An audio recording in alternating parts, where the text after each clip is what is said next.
Radio Karoual, le journal, présentation Fatmata Diko. À la une de ce Midi Info. Création d'une cour commune de justice spécialisée, c'est des conclusions des ministres chargés de la justice de l'Alliance des États du Sahel AES. Les détails dans cette édition. Le Paris Saint-Germain décroche sa première couronne européenne. La fête du mouton s'approche à grands pas. Ses conséquences aussi. Une sonnette d'alarme dans cette chronique d'Ismaël Konfé.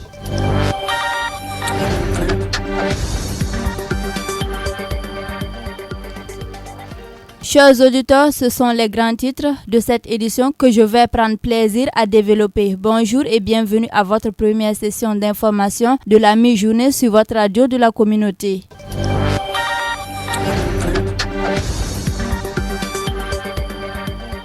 Ceci dit, c'est par un mot de justice que nous débutons cette session. Le samedi 31 mai 2025 a marqué le 6e anniversaire de l'assassinat de deux responsables de l'Organisation démocratique de la jeunesse du Burkina Faso ODJ. À cet effet, l'organisation a rédigé un communiqué pour réclamer la justice autour de cette affaire qui dure depuis 6 ans. Le contenu du communiqué dans ce reportage de Cheikh Yannick Somé. 31 mai 2019, 31 mai 2025.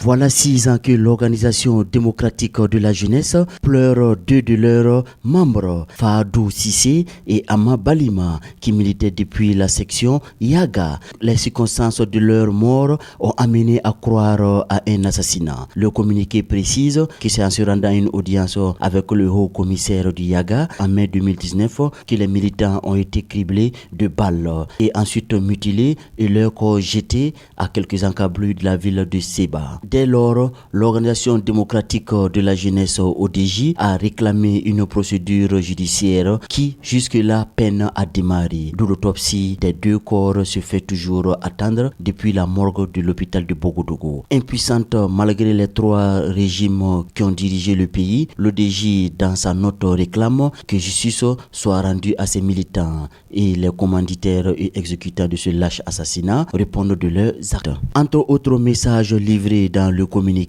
l'organisation a appelé ses militants et ses sympathisants ainsi que la jeunesse populaire à commémorer le 6e anniversaire de ces assassinats. Toujours dans la même rubrique, mais cette fois-ci pour parler de la conclusion du conclave des ministres chargés de la justice dans la Confédération de l'Alliance des États du Sahel. Après 2 jours de conclave, les ministres chargés de la justice de l'Alliance des États du Sahel AES ont pu rédiger un document final qui a abouti à une nouvelle architecture judiciaire de l'AES. Découvrons le contenu du communiqué final toujours avec Cheikh Yannick Somé. L'emprise négative des puissances impérialistes a amené les ministres en charge de la justice membres de l'Alliance des États du Sahel AES à conjuguer leurs efforts pour une mise en commun des instruments juridiques.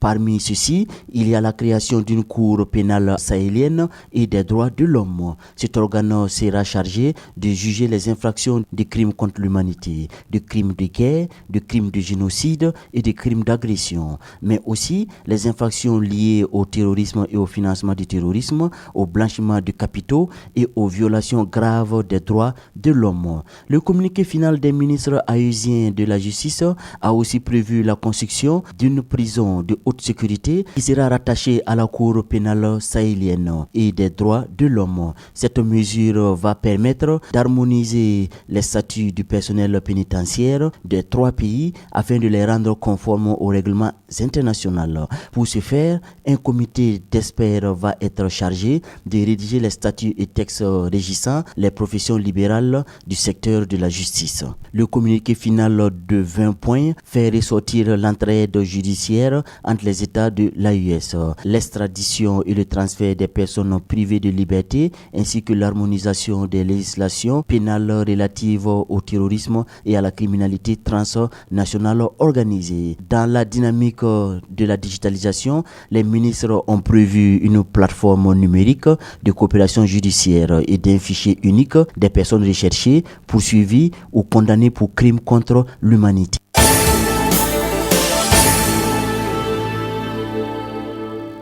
En actualité internationale, le mercredi 28 mai, le Niger a levé plus de 69 milliards de francs CFA sur le marché régional des titres publics pour faire face aux dépenses budgétaires en cette fin du deuxième trimestre de l'année budgétaire 2025. Sur les 100 milliards souhaités, cette prouesse a été réalisée en partie grâce au Burkina Faso. Les détails sur cette levée de fonds avec Mamoudou Diallo. Le Niger visait une mobilisation de 100 milliards de francs CFA, mais au final, 69,3 milliards de francs CFA ont été proposés et entièrement retenus par le Trésor. Ainsi, le taux de couverture de l'opération est de 69,33%, signe d'un intérêt relatif à une partie des investisseurs institutionnels de la zone IEMOA.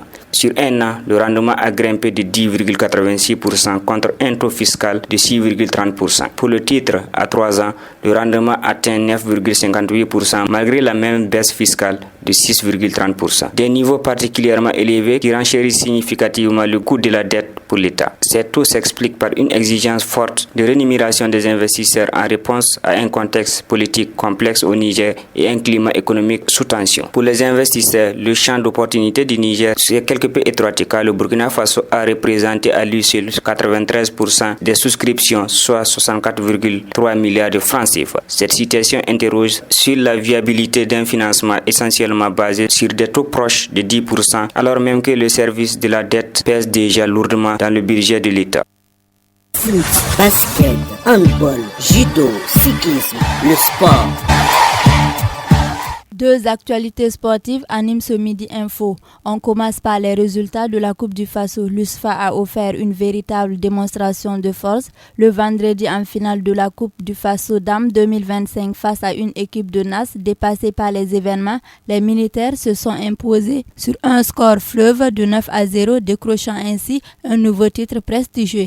Les détails de Amadouli. Dès les premières minutes, les intentions offensives de ISFA étaient claires. À la 8e minute, Salamata Konda une action solitaire d'école mystifie la défense adverse avant de tromper la gardienne Sita Traoré pour ouvrir le score 1-0. Le temps est donné, mais 10 minutes plus tard, Oriena Berewendougou double la mise d'une tête magistrale à la réception d'un centre millimétré de Sarah Ilboudo. 2-0 à la 15e minute, la machine ISFA a été lancée. À la 18e minute de jeu, une frappe lointaine d'Elodie oblige Sita Traoré à un arrêt difficile. Abandonnée par sa défense, elle ne pouvait rien faire sur la reprise de Sarah Ilboudo qui inscrit le troisième but 3-0. Le calvaire s'est poussé pour les joueuses de Bobo Dioulasso. À la demi-heure de jeu, Orena Berwendougou profite d'une erreur de main de la gardienne pour s'offrir un doublé. Avant la pause, Sarah Nana s'invite au festival à la 39e minute 5-0. Puis Sarah Ilboudo s'offre un doublé dans le temps additionnel de la première mi-temps. À la 45e plus de 6-0. Au retour des vestiaires, ISFA ne relâche pas la pression. Sarah Nana, encore elle, inscrit son deuxième but de la rencontre à la 50e minute de jeu. 7-0, la domination est totale. La défense de Nas aux abois, puis à la 70e minute, Salamata Konda complète un triplé personnel récompensant sa performance de haut vol 8-0. Le cauchemar de Nas s'achève par un but contre son camp à la 79e minute. C'est là le score final à 9-0 en faveur des militaires. Porté par un collectif, il est des individualités en grande forme, l'équipe militaire s'offre une victoire retentissante et brandit fièrement la Coupe du Faso féminine 2025. Toujours en sport, le Paris Saint-Germain a remporté la Ligue des Champions en surclassant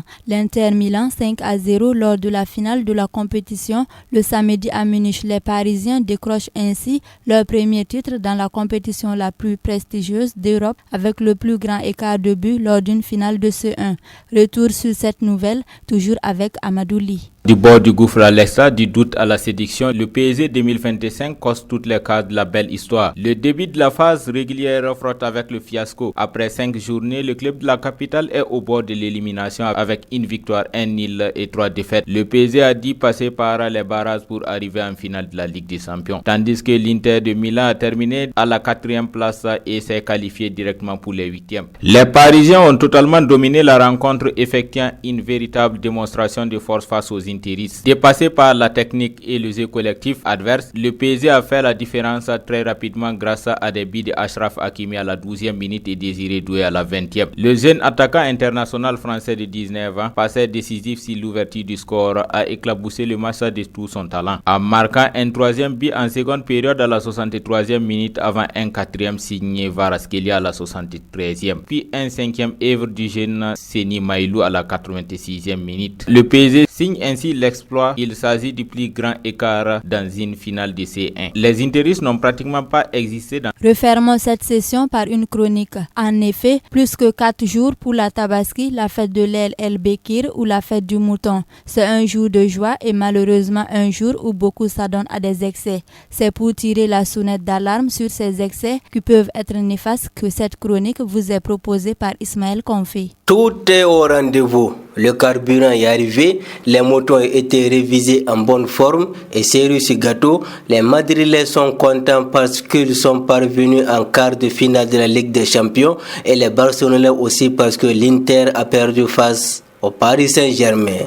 Comme une bénédiction de Dieu, la Tabaski est à quelques jours. La Tabaski, la fête du mouton. Voici une occasion de convivialité. Parce qu'on ne peut pas distinguer Moussa de Joseph ni Issa de Jean. Le jour de la Tabaski, tout le monde s'appelle Yacouba. Qui est fou pour laisser passer ces morceaux de viande? Allons, boucher, serre-moi un morceau de viande là. Car passer ce jour, il faut l'année prochaine encore. C'est dans serre-moi que le lendemain, on ne peut plus rester sur place à cause de la diarrhée. Faut voir dans les services, c'est la garde. C'est qui est dans le WC là? Joe, calme-toi, j'arrive. Les jours de la Tabaski, ceux qui ont le sang chaud, après avoir fini la prière, après avoir fini les travaux domestiques, place à la bamboula. On sort les bling-bling, les fringues, les choses, tout ce qui peut impressionner. Comme avec ses trophées, le Real cherche à impressionner le Barça. Puis, on démarre sa moto. En voulant toujours impressionner, on roule à tombeau ouvert. On tente de montrer tout son savoir avec la moto comme le fait Yamal avec la balle. Si ça marche, tant mieux. Mais si ça dérape, on supporte seul la douleur, on met les parents dans des dépenses. Tiens, si la police faisait une sortie pour rappeler à ceux qui veulent faire du rallye de penser à la pelle, à la pioche, au caniveau pour rouler à 5 à l'heure. La jeunesse, c'est le sang chaud, c'est vrai, mais de grâce, ne transformez pas la joie en pleurs, car même si on est content tous les jours, nous le sommes encore plus le jour de la Tabaski ou l'Aïd El Kébir. C'est une fois par an, s'il vous plaît, mettez de la mesure dans vos actes le jour de la fête. À bon entendeur, salut. Radio Karoual, le journal, présentation Fatmata Diko. Chers auditeurs, c'est ici que s'achève ce Midi Info sur la 104.6 FM. Merci aux reporters et aux techniciens du jour, Alexis Palé. La version Fulfulde vous revient dans quelques instants. Cependant, prenez soin de vous et portez-vous bien. Bon début de mois de juin à tous.